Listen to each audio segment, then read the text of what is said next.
അമ്മച്ചീസോ? അവര് നമ്മുടെ പള്ളിയിലുള്ള ആന്റിമാരാ. അവര് നല്ല അമ്മമാര് മാത്രമല്ല, നല്ല ഡാൻസേഴ്സ് ആണെന്നും കൂടെ തെളിയിച്ചല്ലേ? ശരിയാ ശരിയാ. Alright, let's get going. Next is a Bible reading by Shaji Uncle. വിശുദ്ധ ലൂക്കോസ് ശ്ലീഹായുടെ 2-ാം അധ്യായത്തിൽ നിന്നും ഉള്ള വായന.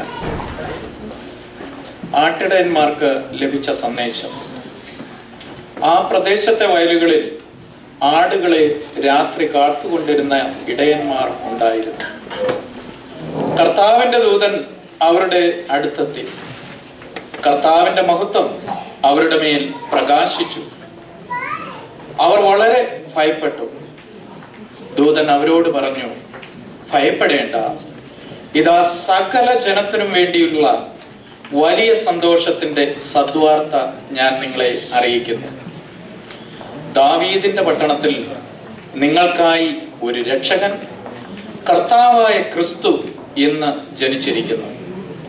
ഇതായിരിക്കും നിങ്ങൾക്ക് അടയാളം.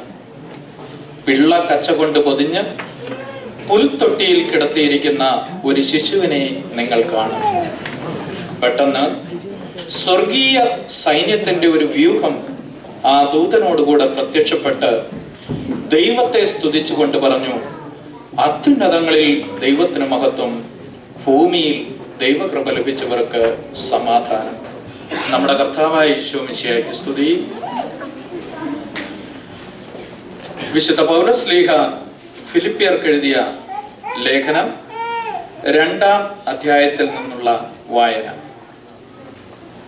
ആകയാൽ ക്രിസ്തുവിൽ എന്തെങ്കിലും ആശ്വാസമോ സ്നേഹത്തിൽ നിന്നുള്ള സാന്ത്വനമോ ആത്മാവിലുള്ള കൂട്ടായ്മയോ എന്തെങ്കിലും കാരുണ്യമോ അനുകമ്പയോ ഉണ്ടെങ്കിൽ നിങ്ങൾ ഒരേ കാര്യങ്ങൾ ചിന്തിച്ചുകൊണ്ട് ഒരേ സ്നേഹത്തിൽ വർത്തിച്ച് ഒരേ ആത്മാവും ഒരേ അഭിപ്രായവും ഉള്ളവരായി എന്റെ സന്തോഷം പൂർണ്ണമാക്കുവിൻ. മാത്സര്യമോ വ്യർത്ഥാഭിമാനമോ മൂലം നിങ്ങളൊന്നും ചെയ്യരുത്. മറിച്ച് ഓരോരുത്തരും താഴ്മയോടെ മറ്റുള്ളവരെ തങ്ങളെക്കാൾ ശ്രേഷ്ഠരായി കരുതണം. ഓരോരുത്തരും സ്വന്തം താല്പര്യം മാത്രം നോക്കിയാൽ പോരാ, മറിച്ച് മറ്റുള്ളവരുടെ താല്പര്യവും പരിഗണിക്കണം. യേശുക്രിസ്തുവിൽ ഉണ്ടായിരുന്ന ഈ മനോഭാവം നിങ്ങളിലും ഉണ്ടാകട്ടെ. ദൈവത്തിന്റെ രൂപത്തിലായിരുന്നെങ്കിലും അവൻ ദൈവവുമായുള്ള സമാനത നിലനിർത്തേണ്ട ഒരു കാര്യമായി പരിഗണിച്ചില്ല. തന്നെ തന്നെ ശൂന്യനാക്കിക്കൊണ്ട് ദാസന്റെ രൂപം സ്വീകരിച്ച് മനുഷ്യരുടെ സാദൃശ്യത്തിലായി തീർന്ന് ആകൃതിയിൽ മനുഷ്യനെ പോലെ കാണപ്പെട്ടു. മരണം വരെ, അതെ, കുരിശു മരണം വരെ അനുസരണമുള്ളവനായി തന്നെ തന്നെ താഴ്ത്തി. ആകയാൽ ദൈവം അവനെ അത്യധികം ഉയർത്തി എല്ലാ നാമങ്ങൾക്കും ഉപരിയായ നാമം നൽകുകയും ചെയ്തു. ഇത് യേശുവിന്റെ നാമത്തിന് മുമ്പിൽ സ്വർഗത്തിലും ഭൂമിയിലും പാതാളത്തിലുമുള്ള സകലരും മുട്ടുകൾ മടക്കുന്നതിനും യേശു ക്രിസ്തു കർത്താവാണെന്ന് പിതാവായ ദൈവത്തിന്റെ മഹത്വത്തിനായി എല്ലാ നാവുകളും ഏറ്റുപറയുന്നതിനും വേണ്ടിയാണ്. ബാരിക്കുമോ.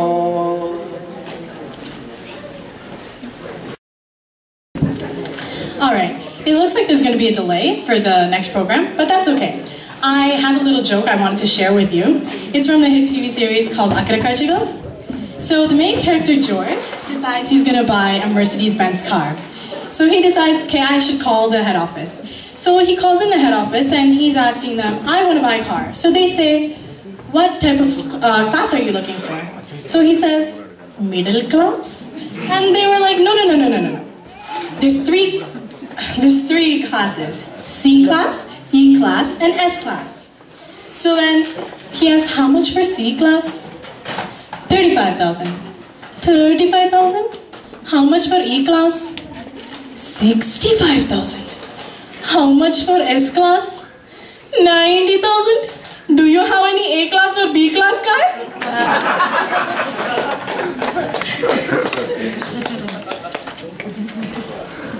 Alright, here's another little story that I thought I could share. It's really, really cute. A couple had two little boys, ages 8 and 10, who were excessively mischievous. The two were always getting in trouble, and their parents could be assured that if any mischief occurred in their town, their two young sons were in some way involved. The parents were at their wit end as to what to do about their son's behavior. The mother heard that a clergyman in town had been successful in disciplining children in the past, so she asked her husband if he thought they should send the boys to speak with the achin. The husband said, "We might as well. We need to do something before I really lose my temper." The achin agreed to speak with the boys, but asked to see them individually. The 8-year-old went to meet him first. The achin sat the boy down first and asked him sternly, "Where is God?" The boy made no response. So the achin repeated the question in an even sterner tone. "Where is God?" Again, the boy made no attempt to answer. So the clergyman raised his voice even more and shook his finger in the boy's face. "Where is God?" At that, the boy bolted from the room and ran directly home, slamming himself into the closet. His older brother followed him into the closet and asked what had happened. The younger brother replied, "We are in big trouble this time. God is missing, and they think we did it."